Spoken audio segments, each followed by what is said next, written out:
Welcome to Living Joy Channel. I'm Marsha Johnson, president of Living Joy Ministries, and I have a word for you from the Lord today. It is a wonderful word, and I'm going to share it with you. But first, I need to take you back to a scene to when Jesus was here on earth. I want to take you to the scene where he fulfilled his first miracle. And it was at a wedding. What a powerful place to have a miracle. Miracles do need to happen at weddings so that couples can stay together in the presence of the Lord for all their lives. So I want to take you there. I want you in that scene. I want you sitting somewhere near the door so that you could observe all the wedding guests that were coming in. So there was a rustle and noise, and there was a group of people coming in. And Jesus was in this group. You had heard of him. You even saw some of the miracles and meetings he was having when he came in your area. So you looked at him and said, I think I've seen him before. And along with him was a crowd of his followers. Not many, maybe just 12. So they came in and found a seat in the wedding place, and there was an older woman with them.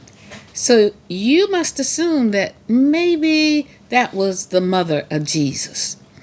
So you turned around to enjoy the festivities of the wedding. And at a point in time, the food was served, the wine was put on the table, and you recognized something that was happening. You looked at the group that had come in with Jesus, and there was talking back and forth with them. And then you saw the governor, or the person who was over the wedding, planning it, executing it, and pulling everything together. They were there, and a conversation was going on. So you, being near them, just listened in on the conversation. Then you heard the governor of the wedding say, "We have run out of wine." And you thought, well, the wine they served was not really good. So, yeah, it's okay for them to run out of wine. But it was a disgrace to any person who had a wedding and ran out of wine. So they knew and heard that Jesus was a miracle worker, a miracle worker. So someone prevailed upon him to get them some more wine. And then Jesus, being the person who listened to everything, who was in the place that he should be for everyone at all times, even now, in this space that we're in today, he has knowledge of everything. But he wasn't quite ready to perform a miracle. So his mother came by and said, they have no wine. Jesus really didn't want to get involved, but his mother was his mother. And she looked at the disciples and she said to them, whatever he says, do it. And that's the word I have for you today from the Lord. It is a powerful word.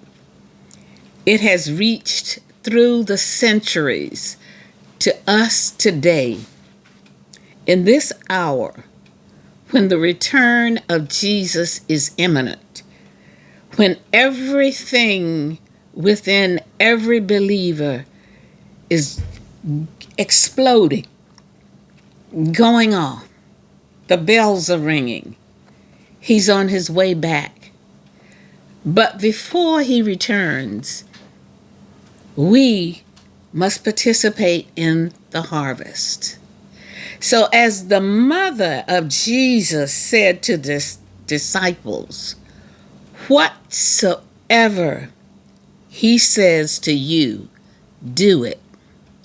I encourage you today to open your ears, hear the voice of your Savior deep down inside of you. Everyone who is called to participate in this hour and this day in the reaping of the harvest before the coming of the Lord, you already know what your position is. You already know that you can bring the water to fill the water pots. You don't have to turn the water into wine.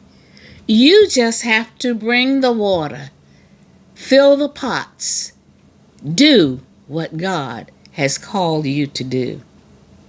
And if you do what He has called you to do, He will do the rest.